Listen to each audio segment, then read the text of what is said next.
For centuries, coins have told stories. They carry the weight of history, culture, economy, and identity in their very metal. The United States Mint's 50-state quarters program, begun in 1999 and completed in 2008, was one of the most ambitious and beloved coin series ever produced in American history. It brought the nation's quarters back into the spotlight, not just as currency, but as tiny canvases celebrating the heritage and spirit of each state. In this series, every design was a chapter, and among those chapters, the 2006 Nevada State Quarter stands out as a powerful tribute to the Silver State's rich and rugged legacy. To truly understand the Nevada Quarter, we must journey back into the dreams and conflicts that forged this region. Long before Nevada became a state of the Union, the land now known for its neon lights and vast deserts was home to Native American tribes, the Paiute, Washoe, and Shoshone peoples, whose deep knowledge of the land sustained their communities for generations. Their presence, though rarely captured in early American narratives, laid the foundation for all who followed. With the advent of European exploration and the westward push of settlers in the 19th century, Nevada's landscape became the stage for dramatic change. Miners, traders, and pioneers passed through its valleys and mountain ranges. In 1859, a significant discovery was made that would alter the territory's destiny. Silver was found in the Comstock Lode, a mineral treasure that became one of the richest silver deposits ever discovered in the United States. News of the find spread like wildfire, drawing fortune seekers from across the globe. Towns sprang up almost overnight, booming with the clatter of picks and shouts of celebration as miners sought their fortunes deep underground. The wealth from the Comstock Lode did far more than enrich individual miners. It accelerated Nevada's path toward statehood. The Civil War was raging, and the federal government, eager to secure valuable resources and strategic land in the West, acted swiftly. In 1864, just 5 years after the silver discovery, Nevada was admitted into the Union as the 36th state, its name forever linked to the Spanish word for snow-covered, Nevada, a poetic reminder of its high mountain ranges. Over time, the silver rush began to wane. Yet even as mining ebbed and flowed, the state's identity remained deeply rooted in its mineral wealth. The rugged mountains, stark deserts, and resilient communities that survived through boom and bust became emblematic of Nevada itself. This landscape of contrast, from shimmering ore to dusty trail, from isolated valleys to towns reborn by new industries, is where the story of the Nevada Quarter finds its meaning. By the late 20th century, Nevada was known not just for its mining history, but for its broader cultural impact. Las Vegas, the city that once began as a modest railroad stop in 1905, had blossomed into a global entertainment capital. Casinos and hotels towered across the desert, lights glowing under starry skies that once witnessed wagon trains and prospectors. Reno, too, earned its nickname, the biggest little city in the world, drawing visitors with both charm and opportunity. These modern facets of Nevadan life did not overshadow its past. Rather, they complemented the narrative of growth, transformation, and enduring spirit. When the United States Mint embarked on the 50-state quarters program, each state was invited to propose designs that encapsulated its essence, symbols that resonated with history, culture, and pride. For Nevada, the chosen design reflects a powerful duality. It honors both the state's legacy of mineral discovery and its iconic desert wildlife. On the 2006 Nevada Quarter, a prospector's pick and pan are depicted alongside a desert bighorn sheep standing atop rugged terrain. This imagery captures the spirit of exploration and the wild beauty of the Southwest. The prospector's tools speak directly to Nevada's mining heritage, a tribute to the countless men and women who ventured into harsh landscapes in search of wealth and opportunity. The pan evokes the rhythmic sound of water and rock, the hope in every sift, and the grit required to persevere when fortunes were uncertain. Adjacent to these symbols stands the desert bighorn sheep, its curved horns and poised stance a testament to resilience in unforgiving environments. The bighorn is a creature shaped by survival, navigating steep cliffs and harsh climates with poise and strength, a fitting emblem for a state molded by challenge and change. In designing this quarter, the United States Mint sought to encapsulate not just a historical episode, but a lived identity, the intertwining of human endeavor with nature's enduring presence. The quarter is more than legal tender. It is a story told in relief, a reminder of the landscapes and lives that define Nevada. The release of the Nevada Quarter in 2006 was met with enthusiasm by collectors and citizens alike. By this time, the State Quarters program was firmly ingrained in American culture. People of all ages collected quarters not just for their monetary value, but as souvenirs and educational tools. Children learned geography through coins. Adults rediscovered pride in their home states. The Nevada Quarter, with its bold design and meaningful symbolism, became a favorite among enthusiasts. Minting and distribution of the quarter followed the traditions of the U.S. Mint, striking millions of coins at facilities in Philadelphia and Denver, each destined for circulation in countless pockets, registers, and collections across the nation. Some quarters entered the world of commerce almost immediately, changing hands in everyday transactions. Others found their way into collectors' albums, preserved in pristine condition, admired for their artistry and story. Over the years, the Nevada Quarter has remained a small but enduring ambassador of the state's legacy. Whether found in loose change, displayed in collections, or featured in educational contexts, it continues to spark curiosity about Nevada's past and present.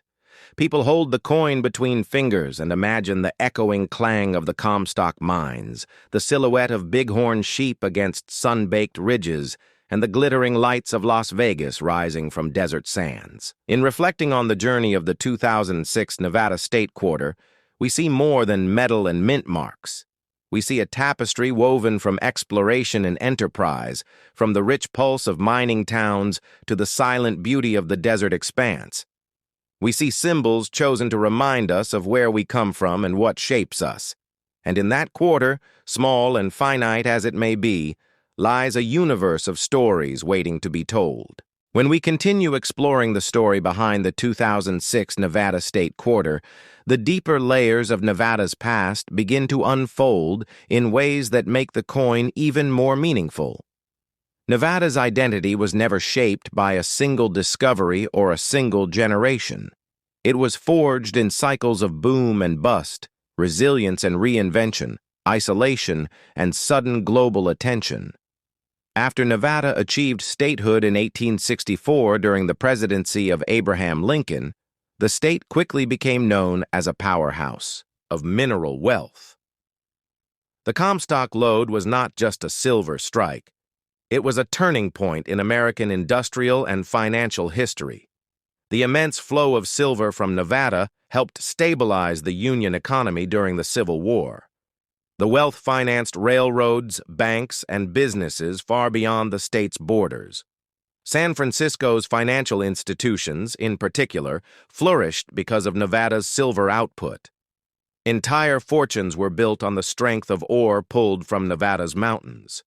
Yet prosperity was rarely permanent. When silver prices fluctuated and major deposits were exhausted, towns that had once been alive with energy often declined just as quickly as they had risen. Ghost towns began to dot the Nevada landscape. Places like Virginia City, once among the most important mining communities in the American West, experienced dramatic rises and declines. These ghost towns remain silent witnesses to Nevada's unpredictable economic history. Their weathered, wooden buildings and abandoned shafts serve as reminders that opportunity in the West often came with risk. Beyond mining, Nevada's vast geography played a major role in shaping its character. The state is dominated by desert terrain and mountain ranges, making it one of the most geographically diverse states in the country. The Great Basin region, which covers much of Nevada, is a land of internal drainage where rivers and streams do not flow to the ocean. Instead, they empty into valleys and salt flats. This unique geography created a harsh yet beautiful environment that demanded adaptation and toughness from anyone who settled there. Ranching and agriculture also became part of Nevada's story, though on a smaller scale compared to mining. Cattle ranchers carved out livelihoods in remote valleys. Water rights became critically important in such an arid state. Control over water shaped political decisions and economic growth, especially as cities expanded. The development of irrigation systems and reservoirs allowed certain regions to flourish despite limited rainfall. In the 20th century, Nevada experienced another dramatic transformation. The legalization of gambling in 1931 marked a defining shift in the state's identity. While much of the nation struggled during the Great Depression, Nevada positioned itself as a destination for entertainment and opportunity. Las Vegas, in particular, transformed from a quiet desert settlement into a rapidly expanding city, fueled by tourism, gaming, and hospitality.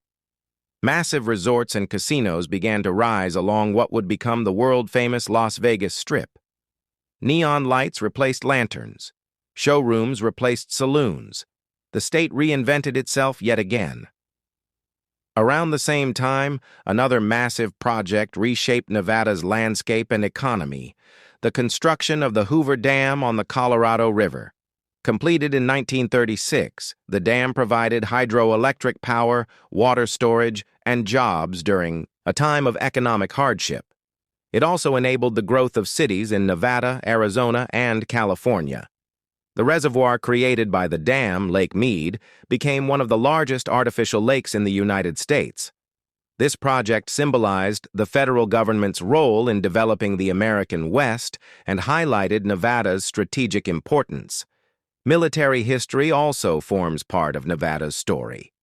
During World War II and throughout the Cold War, Nevada's remote deserts were used for military testing and training.